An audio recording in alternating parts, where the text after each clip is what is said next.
Hi guys, today Mark's going to walk you around and show you where we're up to and how we're going to proceed moving forward. Enjoy. This is coming down this lean-to. See, it's in better days. This wall is coming down because they're going to extend out there. So, it's a bit dark in there. So this wall will be coming down. This wall will be coming down. This will be the kitchen area all across here. This little nib wall will be coming down and doing nothing. So it'll be quite nice. This wall's staying. So you can see the size of the kitchen. This will be the depth here, which is about just over 6 metres, and it'll be the same width as well. So it'll be a nice size. Well, up this end where units probably running up to that window, up to there, returning, and a nice little island unit in the middle here, and then you've got loads of room for settees. That far wall, what we'll do, we'll put the very far wall, what's going to be an extension, we'll knock that down. So the far wall, not going to have any windows in it because it's not an ideal spot for someone to put a TV, you know, a big TV or whatever. This is going to be the bathroom. So we're thinking bath, shower, sink, and a toilet either side. Whatever side we have the shower will be where the toilet is as well. We've got a nice size. We're going to cut this wall across. And we're going to cut into this. So that'll be a utility room there. Just nicer to have a utility room if you've got a washing machine and that going, rather than where you got your kitchen open plan with your lounge. You don't want to hear the washing machine whirling away. Obviously, that's no good. In this room here, this is you can see the tarpaulin, so we're the other side now. This is a bedroom. Not this wall down, ain't doing nothing.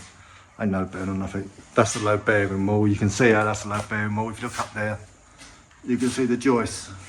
See where the joists are both laying on that. The joint. That's how you know it's low bearing. It's really as simple as that. This isn't low bearing.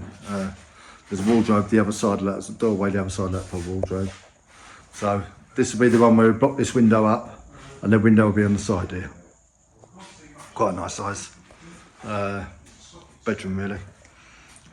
This room, at the moment, it's a loo. Not the most glamorous at the moment, but this is what it is. So there can be a doorway there that will lead straight into the lounge. There'll be a wall coming up here. So this will be, I don't know, about 4 foot wide. Walk straight through.